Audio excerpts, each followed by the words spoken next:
Mabibi na mabonyezi mwezi ni marahaba umgalio hawengi sanza kama habari tunaombani zingizo ya ijimo ya leo. Mesdames, Messieurs, bonsoir, bienvenue dans cette nouvelle édition du journal. Tout de suite, voici les titres de ce vendredi 11 janvier.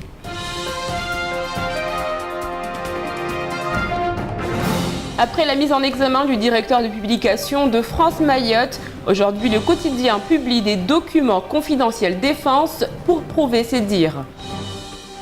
Et justement, qu'est-ce qu'un document confidentiel défense? Nos journalistes ont planché sur la question. Le Conseil constitutionnel a plafonné le 29 décembre dernier le montant maximum des réductions d'impôts. Une dizaine de cabinets de défiscalisation sont concernés à Mayotte. Un préavis de grève des personnels du CHM en Petite Terre a été déposé par le syndicat CFDT Santé Sociaux. Il annonce une grève illimitée à compter du mercredi 16 janvier. Je vous le disais en titre, ce matin, le quotidien France Mayotte a décidé de publier des documents classés confidentiels défense suite à la mise en examen de son directeur de publication. Des documents, vous allez le voir, signés de la main du capitaine Gauthier, alors que celui-ci a porté plainte pour diffamation. Alors jusqu'où faut-il aller pour prouver la véracité de ses écrits? Un dossier signé Noémie Le Waller.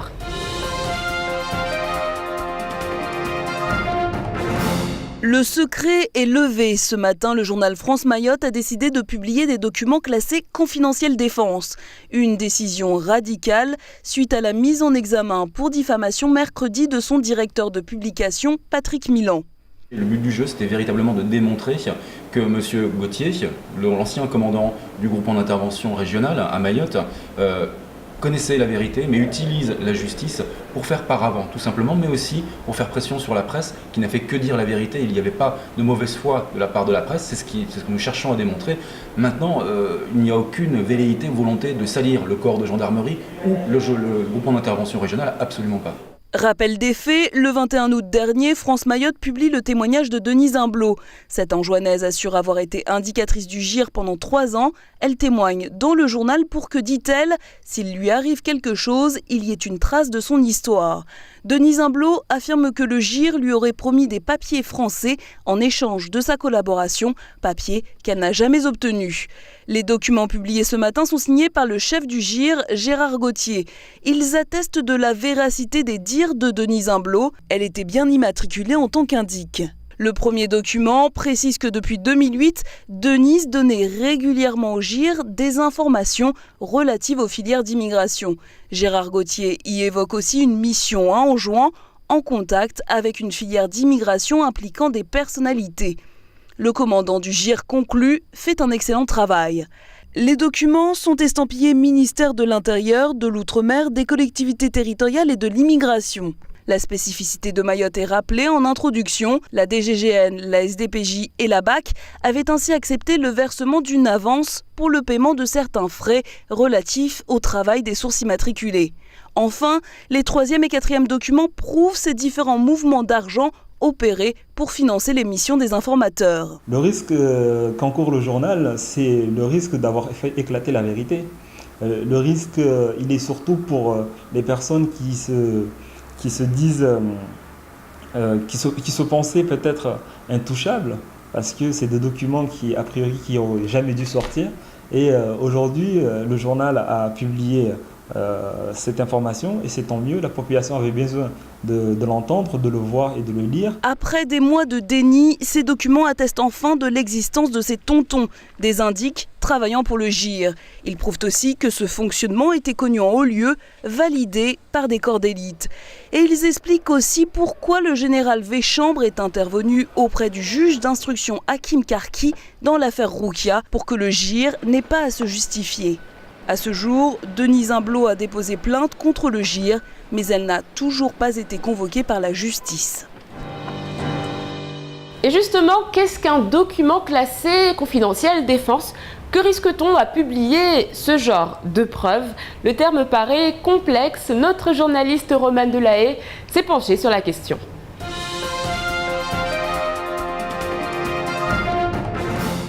La presse fait régulièrement état de documents classés secrets afin d'élucider certaines affaires. Dans le code pénal, l'article 413, alinéa 9, précise que présentent un caractère de secret de la défense nationale les procédés, objets, documents, informations, réseaux informatiques ou fichiers intéressant la défense nationale qui ont fait l'objet de mesures de protection destinées à restreindre leur diffusion ou leur accès.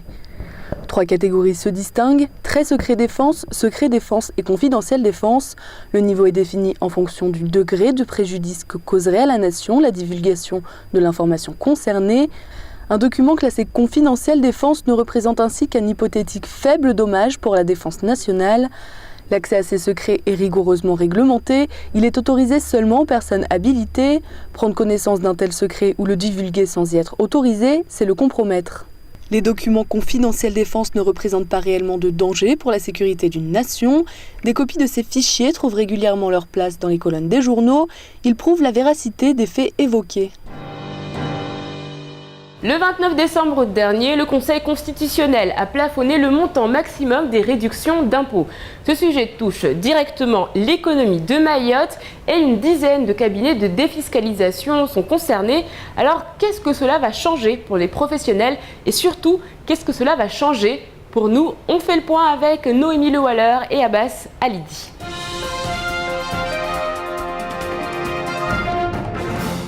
La défiscalisation, c'est le cœur de métier de Pascal Waro.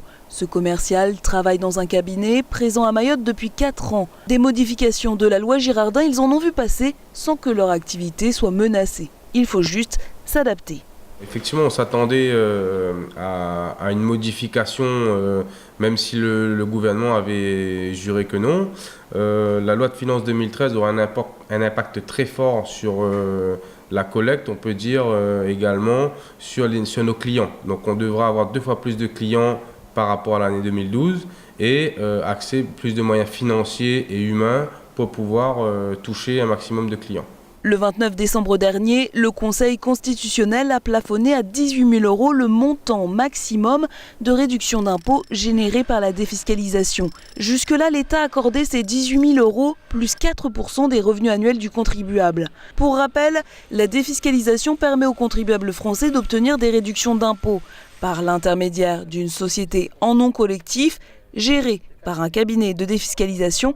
Ce contribuable va financer l'équipement d'un professionnel de l'outre-mer. Ces professionnels peuvent être issus des secteurs du bâtiment, de l'agriculture, du tourisme ou encore de l'industrie. La défiscalisation, les agences immobilières de Lille y ont également recours. Là encore, des clients souhaitant obtenir des économies d'impôts viennent les voir et ensemble, ils trouvent un bien à acheter et une partie du montant est retirée des impôts du propriétaire. Je ne crois pas que le seuil qui a été abaissé à 18 000 € sera un frein à l'acquisition. Il y aura toujours des gens qui auront de l'argent, qui auront besoin de faire de l'économie d'impôts et qui achèteront pour défiscaliser. De toute manière, on ne peut pas développer notre île si on n'a pas cet outil-là. Un frein au développement de l'île, une crainte partagée par les représentants des chefs d'entreprises locaux. 18 000 €, franchement, qu'est-ce que vous voulez faire avec 18 000 € pour un individu? Vous allez vous lancer dans un programme de 2 ou 3 millions d'euros pour 18 000 € de... Vous allez prendre le risque? Je connais personne, moi, qui va faire ça. Et c'est parce qu'il y a eu, à l'époque, le contrat signé par le président Bamana d'1 milliard de francs sur 5 ans, et puis la défiscalisation, qu'il y a eu le départ d'un développement économique à Mayotte. Le gouvernement avait promis de ne pas toucher à la défiscalisation outre-mer, mais c'était sans compter sur l'avis du Conseil constitutionnel. La semaine dernière, le président François Hollande a assuré qu'il allait compenser ce manque à gagner par des subventions publiques. Mais quand et comment? Le gouvernement, et notamment le ministre des Outre-mer, Victorin Lurel, sont censés, à l'heure actuelle, plancher sur cette question. Dès mercredi prochain, le personnel du CHM en Petite Terre entrera en grève illimitée. Il proteste notamment contre la réorganisation souhaitée par la direction.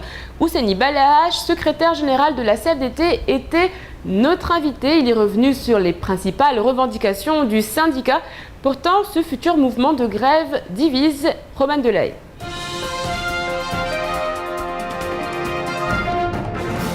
Les infirmiers de Petite Terre, accompagnés par le syndicat CFDT, se préparent à faire grève. Le projet du centre hospitalier d'aménagement de leurs conditions de travail ne leur convient pas. Hors de question pour eux de continuer à s'occuper des étrangers en situation irrégulière. Nous ne voulons pas à ce que l'hôpital continue à s'occuper ou envoie ses agents pour s'occuper de tri sanitaire sur le quai Balou. Nous ne voulons pas. Ça, c'est la mission de l'État. Et l'État doit s'occuper de ses affaires. C'est le ministre de l'Intérieur qui doit gérer cet flux migratoire. Alors, il doit s'arranger avec la préfecture pour pouvoir mettre en place, construire un établissement et l'équiper en personnel nécessaire pour pouvoir répondre à ses besoins. L'objet du litige, la création d'une aile dédiée à l'accueil des immigrés clandestins au sein même de l'hôpital. Le projet avait pourtant été rallié par l'ensemble des syndicats. Ce que contestent les agents, c'est pas vraiment l'organisation telle qu'elle, mais c'est la façon dont c'est mis en place. Manque de discertation avec les agents, manque de communication. Il y a une seule réunion entre la direction et les agents, donc ce projet est passé au CTE, nous-mêmes on l'a voté en pensant que ça allait pallier ces manquements et mettre en sécurité les agents qui allaient travailler au niveau de l'accueil des ESI. Le syndicat Sud ne comprend pas ce retournement de situation.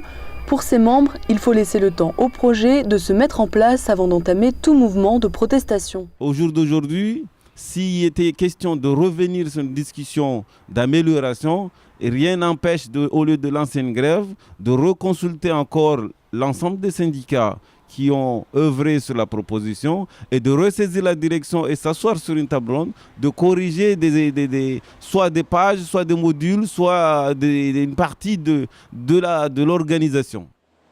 Les infirmiers demandent des précisions sur la nouvelle organisation à venir avant de décider s'ils feront grève dès ce mercredi 16 janvier ou non. En bref, dans le reste de l'actualité, 2 gendarmes mahorais prêteront serment le mercredi 30 janvier. L'un d'entre eux vient de Sada et c'est une femme. Nous sommes allés à l'inauguration de la permanence du député Bouanali Saïd. C'était cet après-midi. Regardez, ça se passe tout de suite dans votre JTM.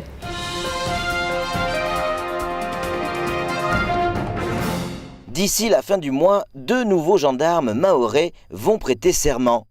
Après leur réussite au concours et une formation de 10 mois en école de sous-officiers de la gendarmerie en métropole, ces 2 jeunes gendarmes sont nouvellement affectés à Mayotte.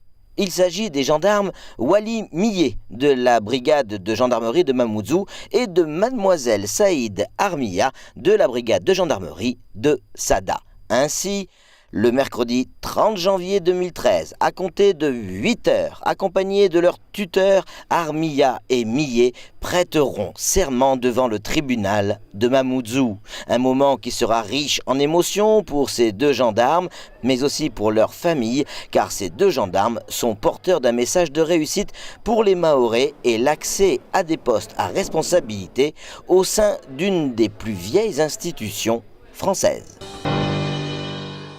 Cet après-midi, le député Bouanali Saïd a inauguré sa permanence située à Cavani dans les locaux qui surplombent la Somaco.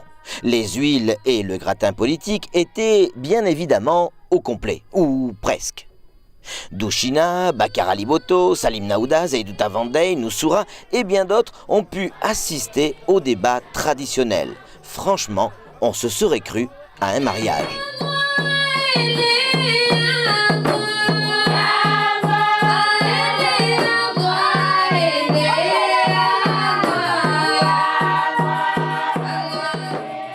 Bien évidemment, le député en a profité pour présenter ses vœux au micro de Kwesi. Je voudrais adresser mes vœux à la population, mais à surtout la frange la plus en difficulté, ceux et celles qui se trouvent en souffrance à l'hôpital aujourd'hui, les enfants, les femmes qui sont en difficulté parce qu'elles sont seules, parce qu'elles ont des enfants à élever, parce qu'il y a des parents qui se trouvent dans des situations de précarité. Je pense à la jeunesse qui n'a pas d'emploi, de ceux qui sont au chômage, je pense aux personnes âgées qui sont en difficulté de mobilité. Bien, après, je voudrais adresser mes vœux à tous ceux qui sont acteurs de la vie économique et sociale, ceux qui sont acteurs de la vie politique, ceux qui sont dans les parlements, construisent les lois. Voilà, donc adresser un vœu pour l'ensemble de la société mahoraise, un vœu de santé, mais un vœu également de bonheur, un vœu de courage, un vœu aussi de solidarité. Je pense que la notion de solidarité est très importante pour cette année difficile, pour l'année qui est écoulée, mais également dire aux uns et aux autres qu'il faut resserrer les coudes, assurer de la sécurité concernant nos quartiers, nos villes et villages, mais aussi penser au fait que 2013 doit être une année de l'Europe, une année de réussite pour notre départementalisation, en même temps disant une année républicaine. Si tout ça se réalise, l'année 2013 sera forcément une bonne année. Ça y est, ce n'est plus une rumeur, le Cirque de Paris est bien à Mayotte. Il plantera son chapiteau dans les prochains jours place de la République et pendant un mois, il proposera des spectacles en tout genre à la population. En attendant, ce matin, c'était l'ouverture des conteneurs et on y était.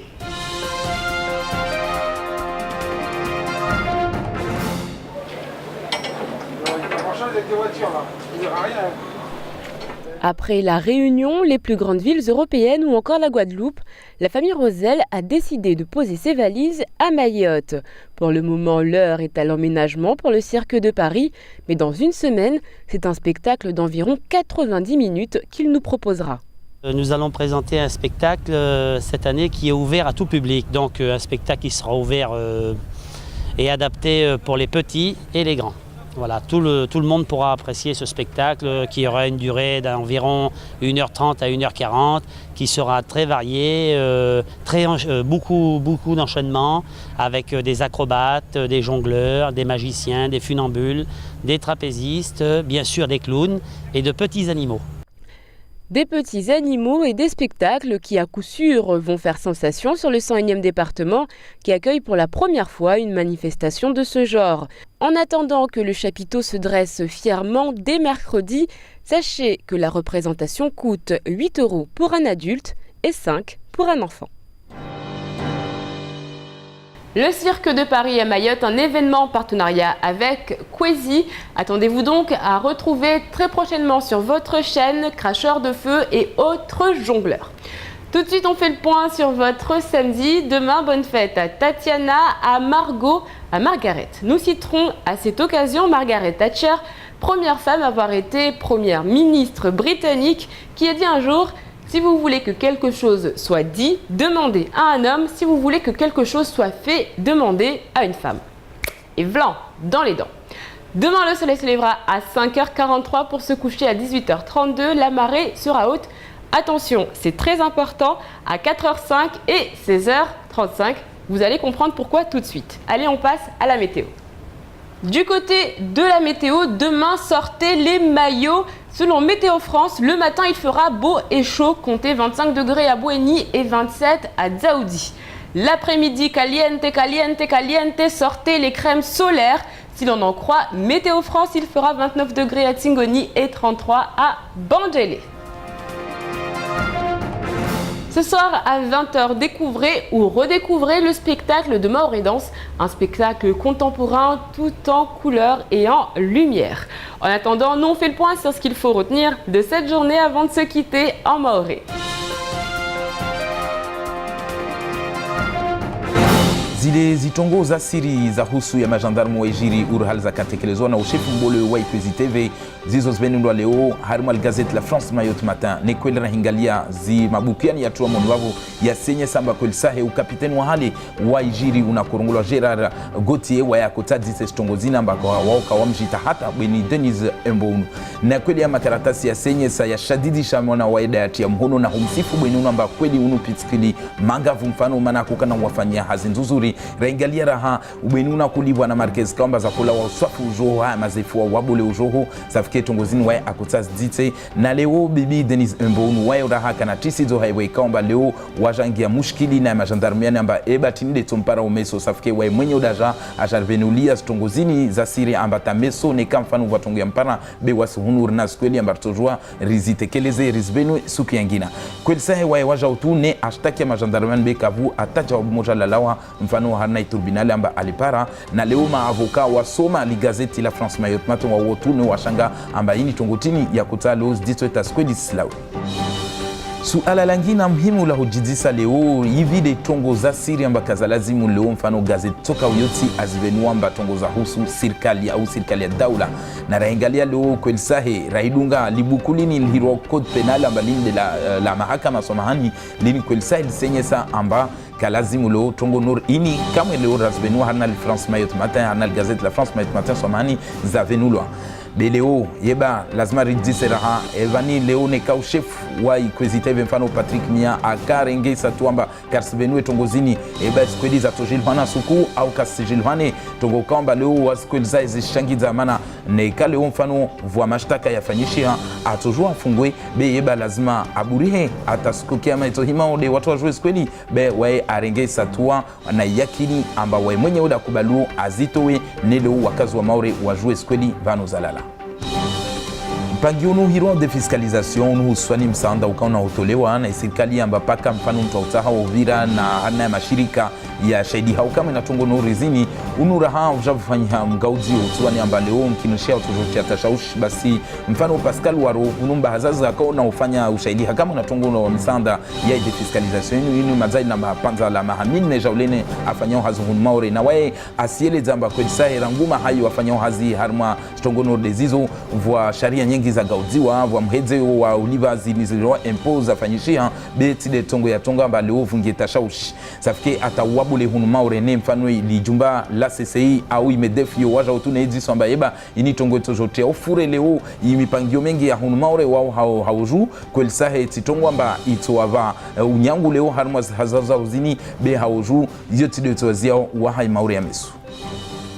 Ishama ya madaliano ya CFDT ya mafanyahazi wa zilaptali behuswan de wano wanyambuti tiyo wa utianziani mtutu mfumo ujao na wanu wao wakaveli habarua hama zefo wabole hawe kaumba loo wastombolesha tungo nyingi zikana ufanyishia haruma ilaptali ya nyambuti tamba leo mfano wajen wakana usiku ama baharinoho au wanu warurao mabaharina amba wahivingo haruma zilaptali tashaushi nyingi dezilio leo nyambuti timana usparamba watu wa wengi haruma zilaptali watu wa sanguliza na wa wengi leo watu wa shashi zitanda zilio malaptali wao tuneza shashi safike tashaushi dezo watawabisha yeba leo kavu tongo itofanyishwa ta tongo zini zvunguzi leo wao kawapara jabu toka uyoti demana watia mtuto wao unu mwezi 16 ya mfumo ujao iyo mfumo tano safike leo wao wahimi ambao kwelsahi watashuke mavareni beriki amba Taliban raha nei prefecture kairenge satu amba itojofanya jumba langina munna ibandari ya nyambo ya nyambuti tiswa mahani nede hinirongloke balu amba tavuske tashaushi watu wanu wahiwasili ne kamfanu waparwana mabari noho watu joangaliwe kamba na matabibu wa vahidzo watu wao mfano shivani atwe shivani be one wa hara ya highway kamba leo hauzu zini tongwa zdayo mazai na hal na sukunya ngibana baraka wapara jabu be leo suala lio yeba wanyao washinyambo bolihunu watu wadunga waparanyisi haruna mtuto huo lode suala mazawan walio amba de shama ya madaliano ya mafanyahazi wa zilaptali wa Sweden na imaure wao hauzu ka watu paranyisi hamana hauzu lazima watu walishe mwana wakati ata prefecture ringesatu wa izunguye mashwara ya urengeleza tongozini tazitatue. C'est la fin de cette édition, merci de l'avoir suivi. Dans un instant, vous retrouverez l'édition nationale de BFM. Ensuite, ce sera le temps de parole, un temps de parole consacré aujourd'hui au sénateur Thani Mohamed Soilihi. Il ne me reste plus qu'à vous souhaiter un excellent week-end. Profitez bien du soleil et de la plage. Je vous retrouve lundi, même heure, même chaîne, avec un nouveau journal. Kwaheri.